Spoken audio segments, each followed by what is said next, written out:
I will not give up because I was reminded of one thing that my mama would always tell me, that beta, life is very uncertain and anything can happen. So you have to always be prepared. Out of the night that covers me, black is a pit from pole to pole. I thank whatever gods may be for my unconquerable soul. Hello everyone. UPSC के exam जैसे हम सब जानते हैं already is known as the toughest exam of this country, लेकिन life tested me in ways that मुझे खुद नहीं पता था कि how and where will I get the syllabus और strategy to beat it. And here I am standing to share with you a story, a journey that I had in this attempt with the purpose कि अगर कोई एक भी मेरी story से थोड़ी सी भी इंस्पिरेशन ले सकता है या थोड़ी सी भी रिलेट कर सकता है, तो my purpose of coming on this platform and sharing my story will be fulfilled.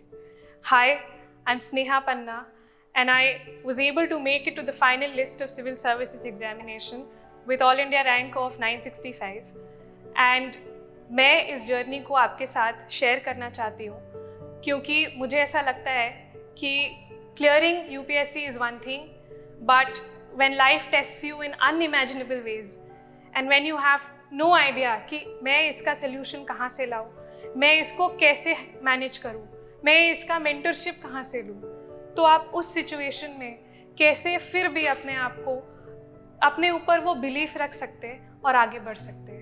और मेरी यही जर्नी रही है कि मैंने उस वेरी प्रेसिंग टाइम्स में अपने ऊपर थोड़ा बिलीफ रखा, अपने जो most dear and loved ones हैं उनकी एग्जाम्पल्स को सामने रखा और यहाँ तक मैं पहुँच आई थी.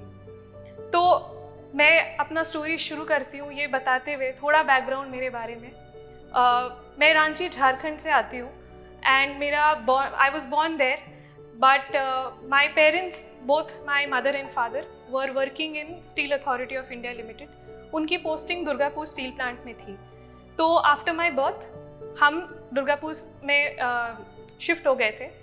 However, I was only 3.5 years old when I lost my father. And पापा के डेथ के बाद it had become very difficult for my mother to carry on all alone with such a small child and such a small girl child there in Durgapur. Therefore, वहाँ से हम Ranchi shift हुए. Mama की transfer हुई रांची में cell RDCIS में. और मेरी स्कूलिंग मैं दुर्गापुर में I was already enrolled in a school, but then मेरा first day of school was also the last day of school there when I saw both my parents waiting for me. After that I did not see both my parents. It was only my mama who would be outside my school. So मेरी journey फिर रांची में आके शुरू हुई. रांची में I was fortunate कि मेरी admission Loreto convent में हुई. मैंने वहाँ पे 11 years of my life I spent there. वहाँ पे मैंने स्कूलिंग कंप्लीट की. ममा ने out of her hard work and sheer dedication, जब उनके as a single mother in early 2000s is when this happened, उनके लिए बहुत मुश्किल था टू इवन इमेजिन कि मैं इस छोटी सी बच्ची को कैसे बड़ा करूँगी, वो बड़ी होके कैसे करेगी, क्या करेगी. And I had no sibling. I was the only child. So I was her only hope and I was also a biggest investment that she was making and she did not know whether she will get returns out of this or not, क्योंकि उनको खुद नहीं पता था कि life आगे कैसी होगी. वो मुझे हमेशा बोलती थी कि बेटा, मैं तुमको देखती थी छोटे से बड़े होते हुए और ये सोचती थी कब मेरी बेटी बड़ी होगी कि मैं अपना फियर्स और अपना जो भी चीज़ है जो मैं शेयर करना चाहती हूँ वो तुम्हारे साथ शेयर करूँ और तुम समझो. तो मामा और मैंने रांची में आके नाना नानी के साथ हम रहते थे. सो इट वाज मी, नाना नानी एंड माई मासी who was to stay together. तो हम ये 5 लोग साथ रहते थे आफ्टर माई फादर्स डिमाइस. और वैसे ही मेरी सारी स्कूलिंग ईयर्स गई. माई नाना used to be very close to me. नाना नानी मतलब were my hands on parents. They would take care of me throughout my day, क्योंकि mama was used to be in office. तो मैं उनसे बहुत अटैच थी, इतना कि नाना मुझे ऑलमोस्ट 6, 7, 8 years खुद स्कूल ड्रॉप करने जाते थे, खुद स्कूल से लेने आते थे. तो ऐसे करके मेरा स्कूल बीता. आफ्टर लोरेटो मैंने अच्छा रिजल्ट किया. मुझे ICSE का अवार्ड भी मिला. उसके बाद फिर मैंने JVM शामली ज्वाइन किया. There I did well as well. I also got awards for my subjects in arts department. उसके बाद फिर मैंने क्योंकि I scored well in my class 12th, I was able to get an opportunity to get into Delhi University. Delhi University में I became a part of St. Stephen's College. And getting into St. Stephen's College was a dream come true because मैंने class 8th में अपने मम्मा से सुना था कि पापा was also a part of it. तो although I did not know my father that much, getting into that college helped me realize कि चलो मैं I'll get some sense of how he would have lived his life. So and it was a big decision for my mother also कि पहली बार मुझे रांची से दिल्ली जैसी जगह में भेजना पड़ा और भेज रही थी और I was a girl. उस वक्त मम्मा के लिए भी वो बहुत बड़ी डिसीजन थी कि मुझे अपने से इतनी दूर भेज रही है, कभी नहीं बचपन से लेके आज तक अपने से दूर किया मुझे, तो वो पीरियड भी बहुत ज़्यादा टेस्टिंग था मम्मा के लिए. लेकिन और ये चीज़ का सेंस मुझे हमेशा से था जब भी मैं दिल्ली में आई, since the first day in Delhi. I completed philosophy honors from St. Stephen's. Then I got an opportunity to study in JNU, Jawaharlal Nehru University. There I completed my masters. Masters maybe I became the highest scorer of my batch. I was the gold medalist of my sociology department. And then I had a lot of opportunities. मेरे सामने बहुत opportunities थी abroad जाने की. I had standing offers for research doctoral positions in very good universities abroad. And I had full options of, all the options to get into MPhil या PhD. मतलब research में मेरे काफ़ी bright options थे मेरे सामने. अब मैंने कभी इससे पहले ड्रॉप ईयर नहीं लिया था और ये डिसीजन मुझे लेना था कि मैं अब क्या करूं आगे. मैं जाऊं इन पोजीशंस को लूं. मेरे रिलेटिव्स मम्मा को ये बोलते थे कि आप अपनी बेटी को भेज दो, आप जर्मनी क्यों नहीं भेज रहे हो, आप यहाँ क्यों नहीं भेज रहे हो, आप यूरोप क्यों नहीं भेज रहे हो, आप US क्यों नहीं भेज रहे हो, आप रिसर्च में इसका इतना अच्छा ये है. लेकिन मम्मा का ये सोचना था कि क्योंकि मैंने अपने लाइफ में पब्लिक सिस्टम और पब्लिक अथॉरिटीज़ से इतना ज़्यादा इंटरेक्शन किया था. पापा के डेथ के बाद हमने इतनी ऑफिसेज में हम गए थे, ये हर छोटी डॉक्यूमेंट के लिए हमें जाना होता था. उसके बाद मम्मा के खुद के लाइफ में मैंने देखा था कि how mama was a part of public sector. तो मम्मा को हमेशा ऐसा लगता था कि my daughter can do well in public life, public service. इस देश में ही रह के आप पब्लिक सर्विस करो. एंड उसके besides that my own grandfather, my नाना जी जिनके साथ मैं पली बढ़ी, मेरे नाना जी मुझे बताते थे कि how when he was a labour commissioner Bihar में, ही वाज देयर उस समय अनडिवाइडेड बिहार जो था, तो उसमें नाना जी मुझे बताते थे कि वो कैसे डे टू डे उनका दिनचर्या रहता था, कि वो कैसे लोगों से मिलते थे, क्या क्या इश्यूज होते थे लोगों के, और वो अपने स्तर पे कैसे being in that position he can help them और make a difference in their life. तो ये सारी चीज़ें मुझे बहुत इंस्पायर करती थी. ऑल्दो जब मैं बॉर्न हुई थी उससे बहुत पहले ही नाना जी रिटायर हो चुके थे, तो जब मैं ये सब सारी चीज़ें सुनती थी उनसे, तो मुझे लगता था कि मैं ऐसा कभी कर पाऊँगी क्या, will I be able to be in that position. और मेरे खुद के जो थे एक्सपीरियंसेस वो भी. और एक और चीज़ थी कि मम्मा ने मुझे बहुत पहले बताया था कि your father himself wanted to appear for the civil services, but because he is gotten sick and उनके पास वो अपॉर्चुनिटी नहीं आई कि वो मेंस लिख पाए. He had cleared the prelims एक साल का, but that year itself he had become very sick, तो he couldn't appear for the mains that year and then he passed away also. तो ये सारी चीज़ें मेरे दिमाग में हमेशा से थी. जब मैं मास्टर्स के बाद ये डिसीजन ले रही थी कि मैं सिविल सर्विसेज करूं या नहीं करूं, तब ये सारी बातें मेरे पास आई और मुझे नाना और मम्मा ने, ये दो इंसानों ने बैठ के मुझसे पूछा कि बेटा do you really want to do civil services, अगर हाँ है तो आप अभी करो और मन लगा के करो, उसके बाद जो भी होगा आउटकम वो हम आगे जाके फिर देखेंगे. तब फिर मैंने डिसाइड किया अच्छा ठीक है आप करते हैं अच्छे से. I was in the thick of preparation. हम सब जानते हैं कि इसकी जो जेस्टेशन पीरियड होती है बहुत बड़ी लंबी होती है. मिनिमम 2 years का समय होता है, 1 साल प्रेपरेशन में जाता है और 1 साल तो एग्ज़ाम ही होता है. And minimum 2 years best case scenario में होता है जब आपका हर स्टेज एक ही बार में क्लियर हो रहा है. मेरे लिए 2023 को अटेम्प्ट करने से एक साल पहले का जो प्रेपरेशन स्टेज था, that is 2022, became a very testing year. And यही स्टोरी मैं आपके साथ शेयर करना चाहती हूँ थ्रू माई जर्नी. दैट 2022 का जो समय था मेरा began with a lot of distress for me and brought like challenges जो मैं कभी इमेजिन नहीं कर सकती थी. January 2022 में I lost my Nana ji and my नानी both in 1 month. And उनको they were so close to me. वो मेरे से इतने क्लोज थे बिकॉज जैसे मैंने बताया कि they were the ones who sat me down and मुझसे पूछा कि आप करोगे बेटा civil services. Both of them passed away in 1 month. वो उस चीज़ से मैं रिकवर करते करते मुझे बहुत टाइम लग गया. और मम्मा मेरे साथ रहते थे ये बोलते हुए कि कोई बात नहीं बेटा, आप अच्छे से करो, वो देखेंगे, वो जहाँ भी है they will be happy to see you work hard, they will be happy to see you there. But something so untoward happen, something so unimaginable happen, जो मुझे आई थिंक अभी भी when I think about it maybe मैं sink in नहीं कर पाती हूँ अभी भी, because it's barely been 15-16 months. In October 2022, my mother passed away. She was my only parent. जैसे मैंने बताया, my father had already passed away. My both grandparents had passed away.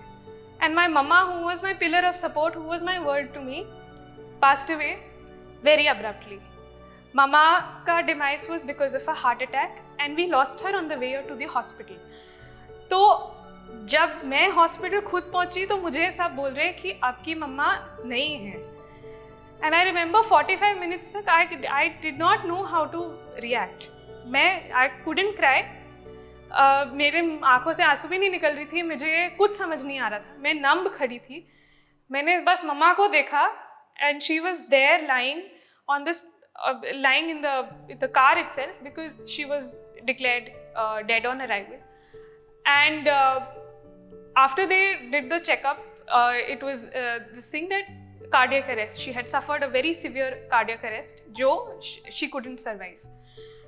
And this was such a shocker for me क्योंकि उन्होंने 1-2 दिन पहले ना sickness leave ली थी, ना उन्हें कुछ terminal illness की diagnosis थी. मतलब there was no explanation to this.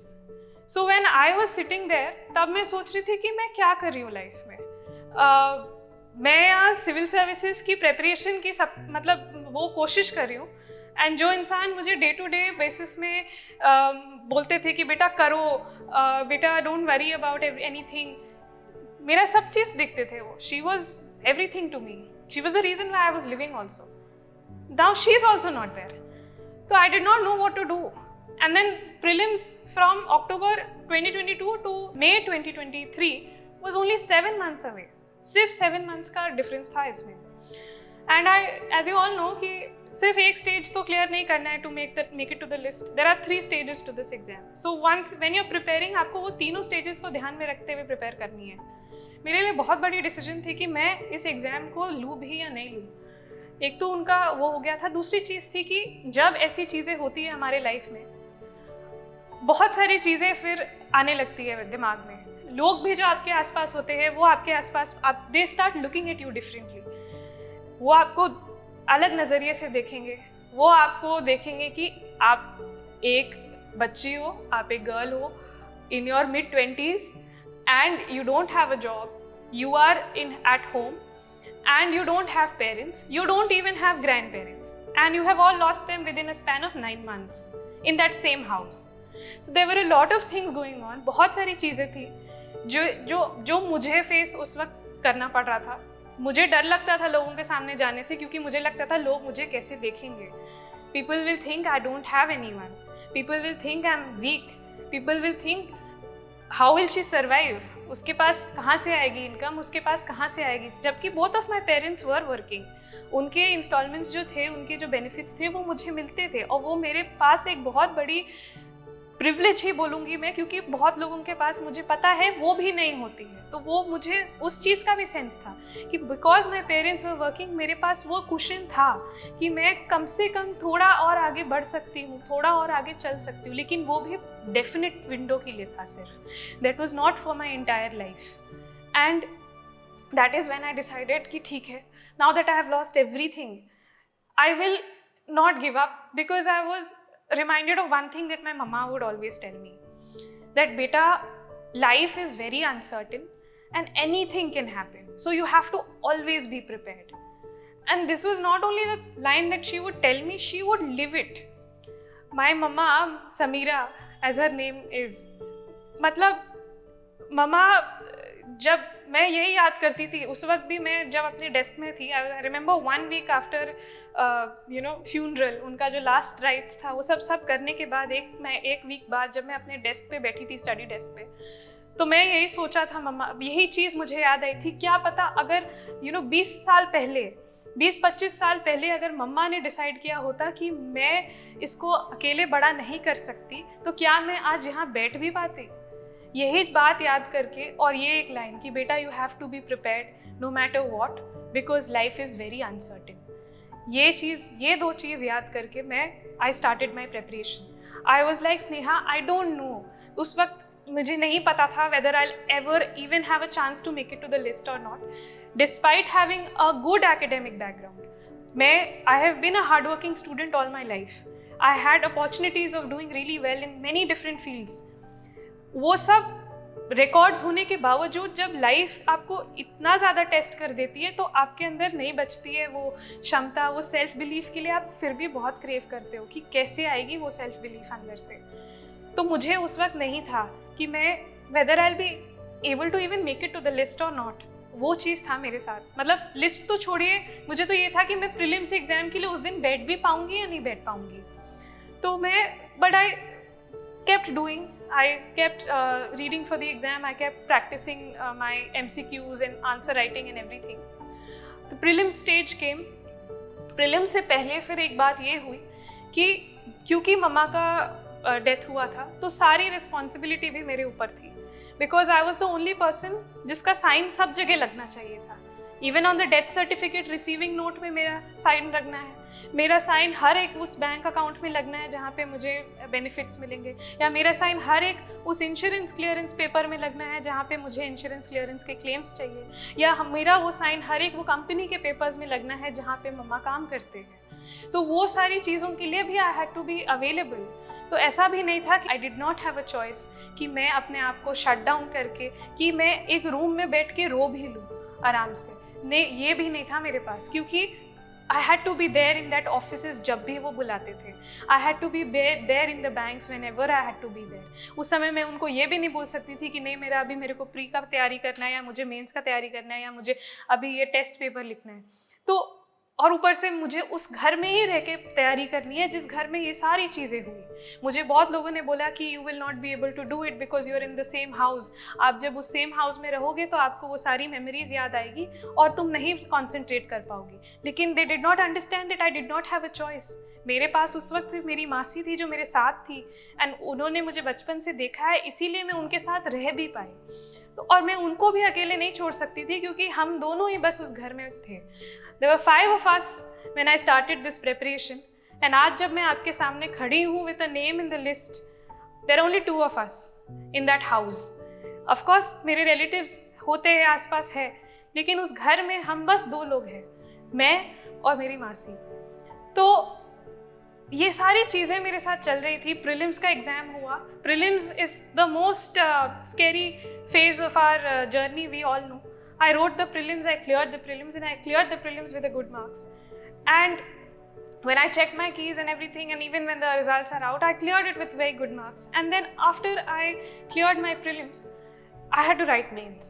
Now mains और prelims के बीच का time 3 months का होता है at best case scenario, लेकिन उस 3 month में सिर्फ सिलेबस ही नहीं पढ़ना है, या सिर्फ स्ट्रैटेजी ही नहीं बनानी है, या सिर्फ टेस्ट ही नहीं लिखने हैं, मुझे पेपर वर्क भी जो है वो भी ध्यान में रखना है। And in this period I had a very very difficult situation regarding a bank document. मुझे एक बैंक में I had to submit a document, and then there I had a very harrowing experience. वहाँ पे उन्होंने बोला कि आप पहले उन्होंने बहुत कॉन्शियस मुझे कर दिया कि आप कौन हैं, आप क्या काम करती है। That put me in a back seat कि मैं तो सिर्फ स्टूडेंट हूँ। अब प्रीलिम्स किसी ने क्लियर किया है, दैट इज़ नॉट क्वालिफिकेशन। वहाँ पे वो देखेंगे नहीं वो and I did not have any work experience in me and my academic background did not really help me, क्योंकि उस वक्त मुझे रियलाइज़ हुआ कि स्नेहा आप कितने ज़्यादा हेल्पलेस हो सकते हो जब आप उस दुनिया में जाते हो नेगोशिएट करने के लिए लोगों से, जब आप उस दुनिया में जाते हो ऑफिसेज में और वो पूछते हैं कि आप क्या हो, आप कहाँ से आते हो, do you work, where do you work, अच्छा आप इतने साल के हो, यू डोंट हैव पेरेंट्स, अच्छा तो उस there they told me that you need these many documents. वो एक एक बार में बोल रहे थे, मतलब मैं एक बार जाती थी वो मुझे एक बताते थे कि आप ये चाहिए, जब मैं दूसरा लेके जाती थी तब मुझे बोलते थे नहीं तीसरा भी चाहिए। So that was eating up my time also during prelims and mains and there became a point in my life where I became very very disturbed. I was like क्यों मुझे ये बार बार एक बार में क्यों नहीं बताते कि ये सारी लिस्ट है डॉक्यूमेंट्स की, आप मुझे ये ला के दो। Then I called up a friend of mine and that friend of mine was very very considerate and kind कि ही फाउंड आउट दैट अच्छा यहाँ वहाँ पे स्नेहा यू डोंट नीड, आपको सक्सेशन की सर्टिफिकेट्स नहीं चाहिए, because that friend of mine was a lawyer. I inquired कि क्या है उसका प्रोसीजर क्या है, can you please tell me कि उसकी क्या प्रोसीजर है, मुझे क्या do I have to appear in the civil court for heirship, do I have to appear for all of these things and how will I do all of that if मेरा mains is in सितंबर and अभी already जून और जुलाई का महीना चल रहा है। तो उन्होंने पूरे मतलब ही फिगर्ड आउट कि अच्छा क्या है exactly procedure and that help me, मेरी डॉक्यूमेंट्स उन्होंने बना के दिया and that I was able to finally submit. So those things and these are the things जो हमारे को you know it falls on us and no one prepares for it, no syllabus, no university, no service can prepare for this and when it happens in the most untimely manner. हम कभी imagine नहीं करते, मैंने कभी नहीं imagine किया। मम्मा का, मैं नाना नानी का फिर भी व्हेन दे पास्ड अवे मैं फिर भी सोचती थी ठीक है उनका एज हो गया था, they live their life, but mamma never, I mean hardly, mamma was very very active, mamma का कोई कुछ भी नहीं था। तो मेरे लिए बहुत मुश्किल था वो चीज़ को एक्सेप्ट करके आगे बढ़ना। मैंने फिर मेंस लिखा finally, I wrote those 9 papers and then I came out of the hall and I did not know कि आगे क्या होगा नहीं होगा। मुझे साथ में ये भी सोचना था कि अगर नहीं हुआ सिविल सर्विसेज तो मैं क्या करूँ आगे, बिकॉज मेरे लिए लाइफ बहुत प्रैक्टिकल टर्म्स में अब चलने लगी थी। मैं बहुत आइडियलिस्टिक स्टूडेंट थी पहले, जिसे सिर्फ बेस्ट मार्क्स चाहिए थे, जिसे सिर्फ टॉप रैंक्स चाहिए थे, और वो मैं करती भी आ रही थी क्योंकि भले मेरे फादर नहीं थे मेरे साथ, I had lost him, but my entire ecosystem with my mother and grand parents इतना स्ट्रॉन्ग था ना कि मुझे वो वैक्यूम फील नहीं होने दिया उन्होंने बचपन से। लेकिन जब वो इकोसिस्टम ही मेरे पास नहीं रहा तो मेरे को समझ नहीं आया कि मैं कहाँ से किसको ट्रस्ट करूँ और कैसे आगे बढ़ूँ, क्योंकि मुझे हर वक्त लगने लगा कि अगर they are wait, you know the world is waiting for that one misstep you take, एक आप गलती करो and people will start pointing fingers on you. तो मुझे उस चीज़ से बहुत डर लगने लगी। वो जो सिक्योरिटी ब्लैंकेट होती है ना हमारी फैमिली को लेके, उस चीज़ को मैंने खो दिया था उस वक्त। And therefore I was thinking कि मैंने चलो मेंस लिख दिया है, but what else do I need to keep in mind. तो उस समय मैं बहुत प्रैक्टिकली सोचने लगी मुझे क्या मैं और कर सकती हूँ सिविल सर्विसेज के अलावे। And then I found out 2-3 options for myself, like I can go back to research and academics, I can do law, because then I was thinking that अच्छा these are the things that you know I require as a skill to live a life, क्योंकि मुझे आगे ज़िंदगी बढ़ानी थी, मुझे आगे बढ़ना था। मैं 6 महीने रो सकती हूँ, 1 साल रो सकती हूँ, लेकिन रोने के लिए भी वो प्रिविलेज नहीं था, क्योंकि आई हैड टू थिंक कि मैं how will I support my self. I did have the support of my parents in everything, जो उनकी जो हार्ड अर्नड मनी थे जो भी थे, but that was for a limited period of time. And on top of that I wanted a dignified life, I wanted a life in which I can stand on my feet. And this is something that I had learned a lot from my mother. So I did not want to let her down. So इसीलिए after I got the interview call from UPSC, I got a chance to come to Delhi. तब मैं first time Delhi I and मैंने mocks लिए, सारे institutes में मैंने mocks लिए, और उसके बाद one-on-one mentorships ली, जिसके वजह से I was able to score very well in my interview also. And then I finally made it to the list. So making to the list this time मुझे has been a very humbling experience for me and also made me realize कि life is, yes, there are many exams we give in life for our service, for our jobs, but life in itself is such a huge exam, जिसका कोई syllabus नहीं होता है, जिसकी कोई strategy नहीं होती है, एंड जिसका कोई टाइमलाइन नहीं होता है. मतलब अभी भी जब मैं ये स्टोरी और ये जर्नी शेयर करती हूँ सबके सामने, तो मैं खुद सोचती हूँ कि how did I manage, because I was very very depressed in life to the point that I was on medication for anxiety. I was taking active counseling, therapy sessions लेती थी मैं. I was also a part of a peer group grief counseling session. और ये सब चीज़ें कैसे आई मेरे पास? मेरे पास immediately access इस चीज़ों का नहीं था. I got access of these things only through my friends, and therefore I want to really thank some of my friends who've been there all throughout. Be it, Twinkle, Yash, all these people who've been so kind to me to come up with the contacts and tell me. And even friends, the seniors that I have, Vikram Grewal and so many people, like they really helped me in this journey to at least carry on. So I am very very careful, very very thankful for a network of friends that I had beside me. And मैंने किसी का I can't even name a lot of people, but I'm sure all of those people know who they are, and I'm very grateful for them. And now when I've made it to the list, I have come here, I see life in a very very different way. Earlier, services and getting this rank or that service used to be the only thing that I thought about. But अभी क्योंकि मैंने इस 1.5 years में इतना देख लिया है, barely 16-17 months में इतनी चीज़ें देख ली है लाइफ में, कि अब मेरा perspective towards life has changed a lot. It has become wider, it has become more holistic, that I'm able to see life beyond a service, I'm able to see life beyond a profession. Yes, those things are important. A professional life is important, but equally important is your own self. And I learned the biggest lesson was that being kinder to yourself. I think ये मेरा सबसे बड़ा lesson था, because one of my friends, Yash, he used to tell me that, Sneha, why are you being so unreasonably ruthless with yourself? You are only seeing कि अच्छा you are comparing कि ये नहीं हुआ वो नहीं हुआ, but आपने कभी ये सोचा है, इंट्रोस्पेक्ट किया है कि how in what circumstances did you manage this? वैसे तो कहने के लिए हम अपनी लाइफ किसी से भी कंपेयर कर सकते हैं, but isn't that the wrong thing that we are doing? Because हम सबकी स्टोरी इतनी यूनिक होती है. एंड ये सबसे बड़ी लेसन थी मेरे लिए कि I had to learn how to be kinder to myself and know that we are not responsible for everything that happens to us.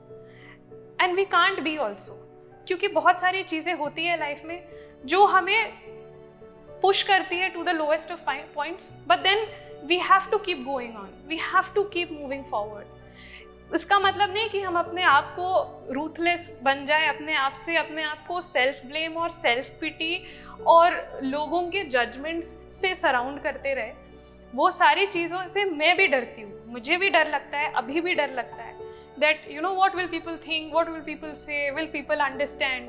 Even standing here sharing all of this, I had these thoughts कि क्या मेरी story कैसे लोग उसको receive करेंगे. लेकिन मैंने यही सोचा कि Sneha, isn't this the point why you should share this story, that how you even arrived here and how difficult it was despite having everything that you had and despite losing everything that you lost.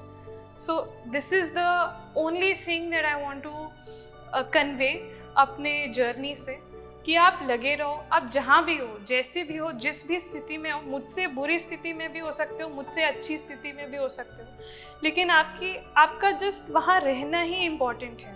That you are there and you are willing to just live is in itself a very very important thing. Give yourself time, be kind to yourself, and universe will open ways and send people in your life that you would have never even imagined could happen. And I'll end this story of mine, this journey of mine, with one poem that has always and always inspired me, and that is It's called Invictus. These are the first 4 lines of the poem, which says, "Out of the night that covers me, black as a pit from pole to pole, I thank whatever gods may be for my unconquerable soul." Thank you.